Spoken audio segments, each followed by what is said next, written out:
Landsleit samma, landsleit bleima, heid und morgen und alle tog.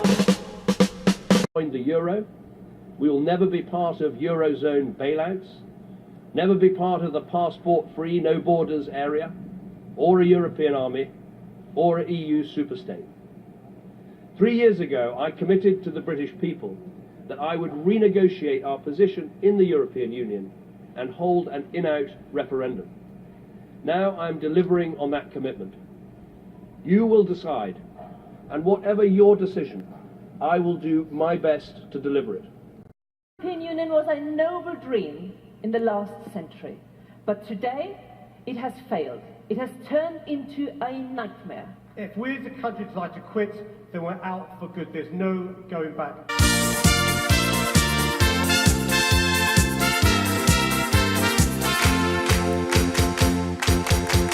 Solange die Musik noch zu Herzen geht, die alte Welt sich weiter dreht. Solange wir Menschen zueinander stehen, kann uns auch nichts geschehen. Ist auch der Himmel manchmal grau in grau, habt doch ein bisschen Mut. Der Himmel wird auch wieder blau, mit Musik wird alles gut. In 2016, 17.4 million of us voted to leave the European Union. We ignored the scare stories fed to us by Remainers. Fear and coercion seemed to be their only argument. We were told that food prices would rise, but the EU countries have the highest prices in the world, with an average of 17% tariffs added to imports. Some foods, such as chicken, come in at more than 70%. Post-Brexit, the only way food prices would rise is if the UK government imposed higher tariffs. But food prices would be reduced because the EU sets these tariffs to protect French farmers from global competition. Another tale of doom was that there would be thousands of deaths due to the lack of fresh fruit and veg and medications.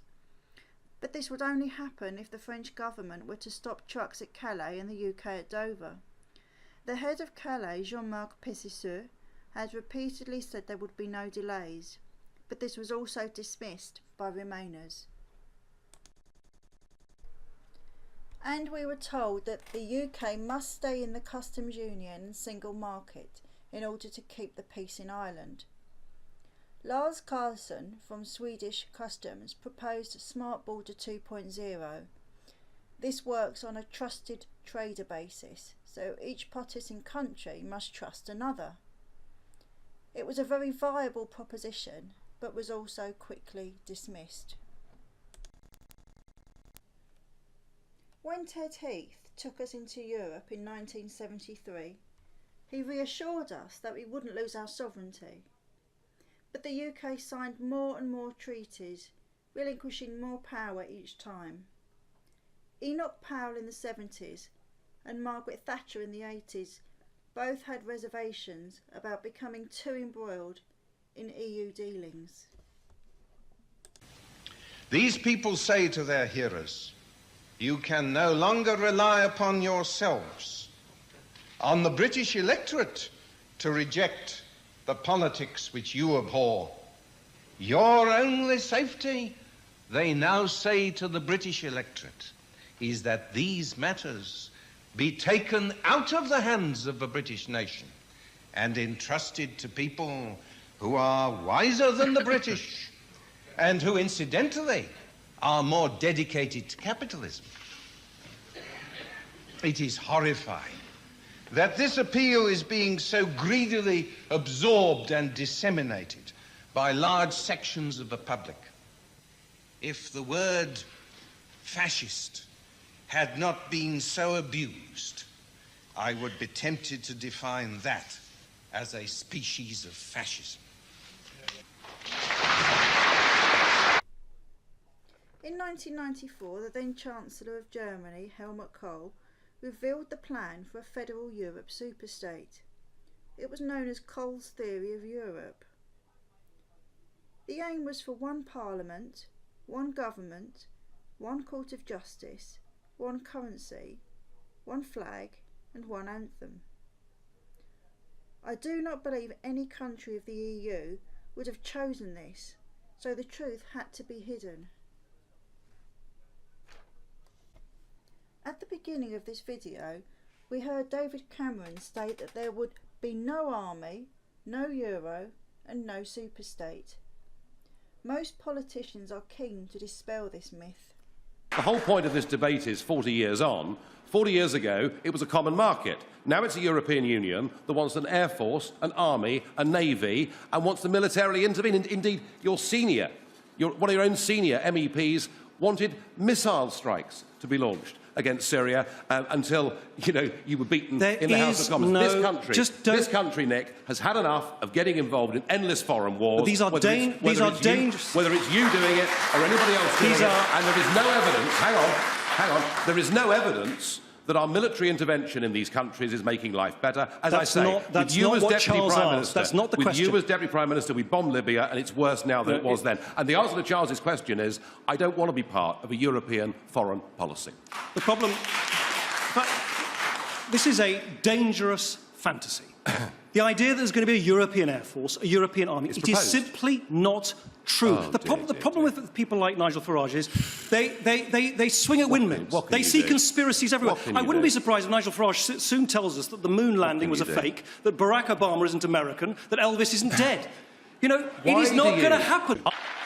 Denn Europa kann natürlich nur funktionieren als Rechtsgemeinschaft, wenn das Recht überall gleichermaßen gilt und geachtet wird.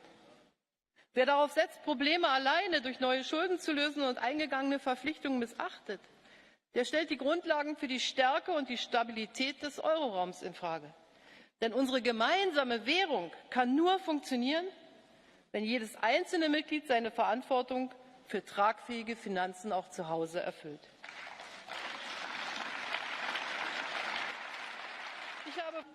Wir haben große Fortschritte bei der strukturierten Zusammenarbeit im militärischen Bereich erreicht. Das ist gut und wird ja auch hier weitestgehend unterstützt. Aber wir sollten, das sage ich sehr bewusst auch aus der Entwicklung der letzten Jahre, wir sollten an der Vision arbeiten, eines Tages auch eine echte europäische Armee zu schaffen.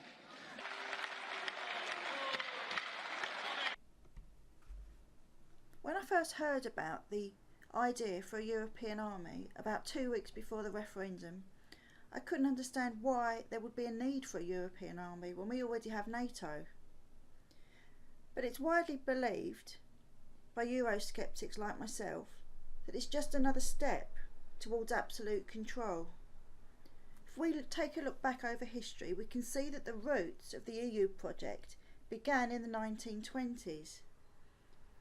But in 1941, the Nazis came up with an idea which then became a plan in 1942. It was the Europäische Wirtschaftsgemeinschaft, the European Economic Community. The plan was created when the Germans realised that they were not going to win the war. The plan included a single currency. Now I recommend, if you want to find out, I won't go into the details, but if you want to find out more, then I can highly recommend Atkinson and McVerter's book. It was written in 1995 and it's called Treason at Maastricht. It's brilliant. I read it when I was at university. In 1946, due to political reasons, the EU went from being Nazi to communist. Another book I can recommend is Booker and North. It's called The Great Deception, Can the EU Survive? 2003. So how much power has the UK lost to the EU? It's crazy. We live on an island, we're surrounded by seas, and yet we're only allowed to fish in 20% of them. This table shows Britain at the bottom in pink. I'll read out the boxes because they're quite small. Government acts as an agent to carry out EU law and policies. Parliament rubber stamps EU law, policies and directives. Courts takes decisions where EU law overrides national law. EU law and policies, applicable to institutions, industries, organisations, local and regional authorities, electorate and all peoples in Britain. The EU wants to federalise Europe. It is not a conspiracy theory made up by the right. It is a fact. Martin Schulz of the German SDP has been very open about this. He said he would like to see this happen by 2025.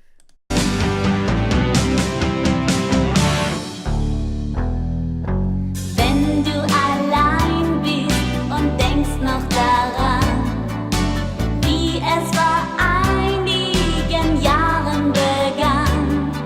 Wir waren so glücklich, doch warum kann ich es nicht sein?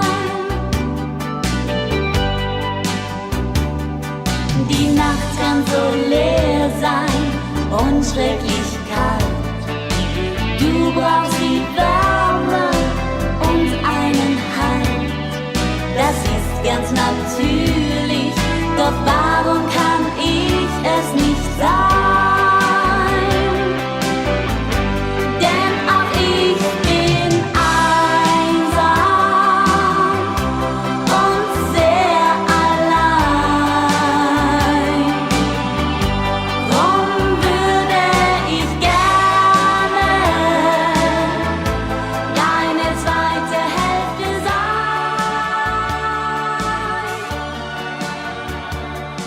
Die Frauen sind Spielzeug in dem Spiel, das du spielst.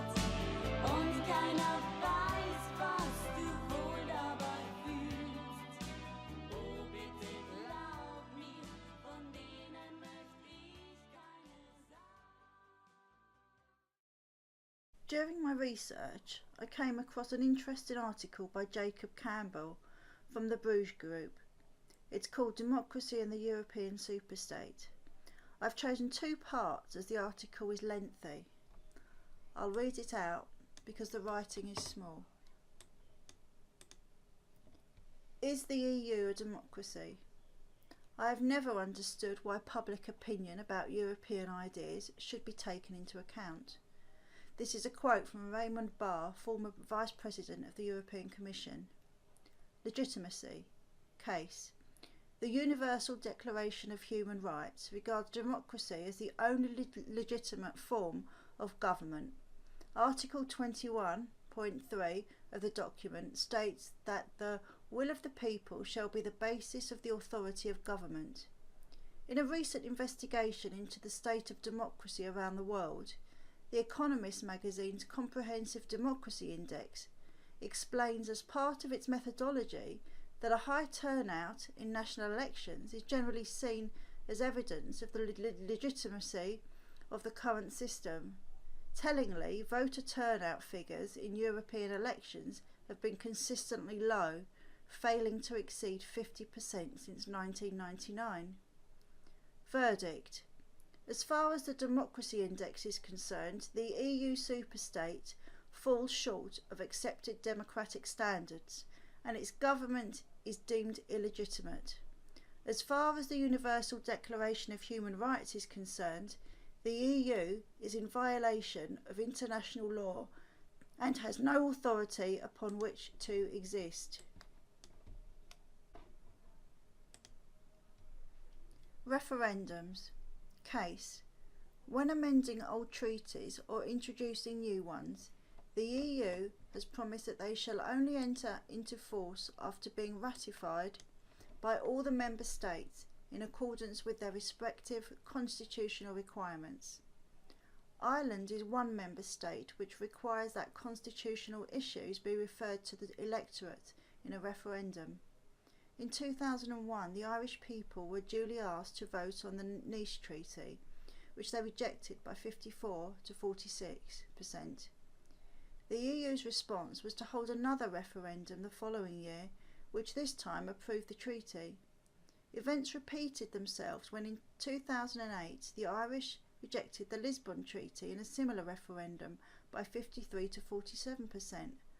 Martin Schulz, MEP, then leader of the Party of European Socialists, seemed to speak on behalf of the EU when he declared that we must not bow to populism. By November 2009, the same treaty had been approved in a second referendum. Verdict: referendums are the purest form of democracy and as such are the clearest and most reliable indication of public opinion. To ignore them, therefore, is to show complete and utter contempt for democracy. If proof of the European superstate's intolerance of the public will was ever needed, the Irish case study is exactly that. As each day passes, it seems that our once-in-a-generation referendum will go the same way as the Irish case. MPs have voted time and again on amendments to the withdrawal agreement, with Speaker John Bercow selecting those amendments best suited to the EU ideology. None of this should be happening. We voted to leave the European Union, not to figure out different ways to stay. My friend Cliff found me an interesting article. It's from the South Bank Investment Research. I won't read it out, but if you're interested in reading it, just pause the screen.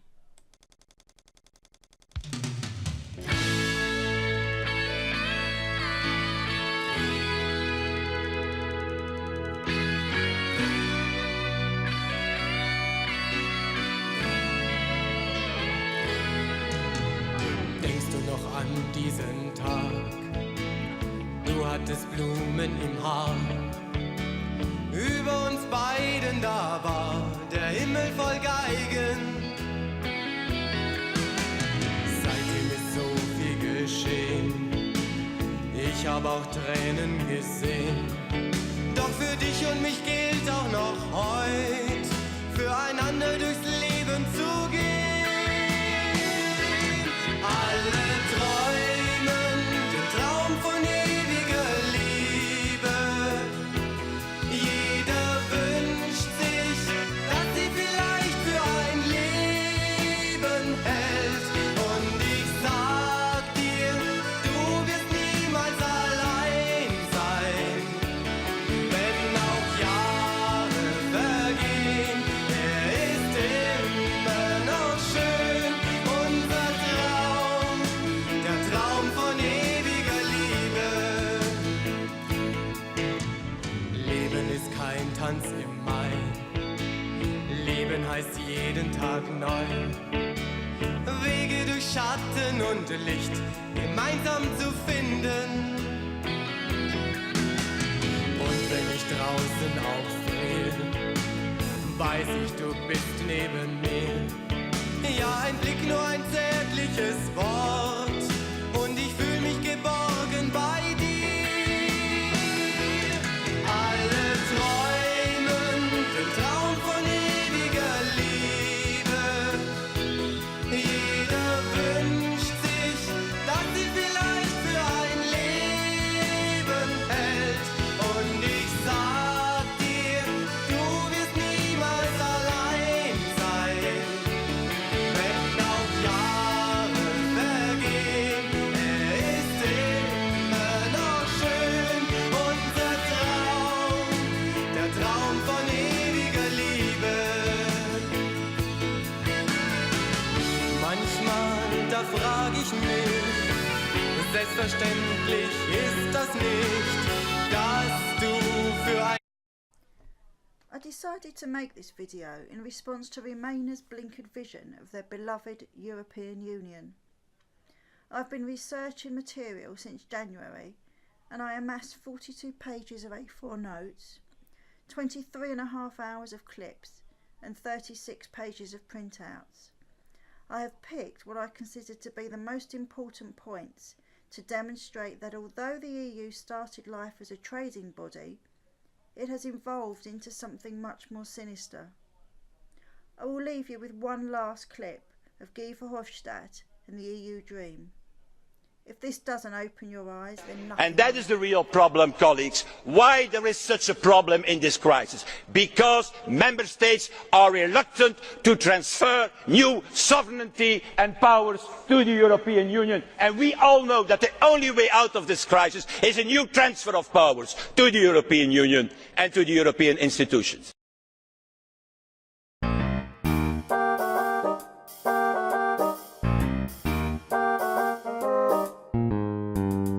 Wir älteren Leute sind Leute von heute, sind, ob ihr's glaubt oder nicht, noch fit. Wenn früher die Renten wir einfach verpennten, heut machen wir jeden Unsinn mit. Herren ziehen den Bauch ein, Damen springen in Jeans rein, wenn's an der Hüfte auch zwickt. Manch älteren Freier, ob Schulz oder Meier, ist an der Bar schon ein Flirt geglückt.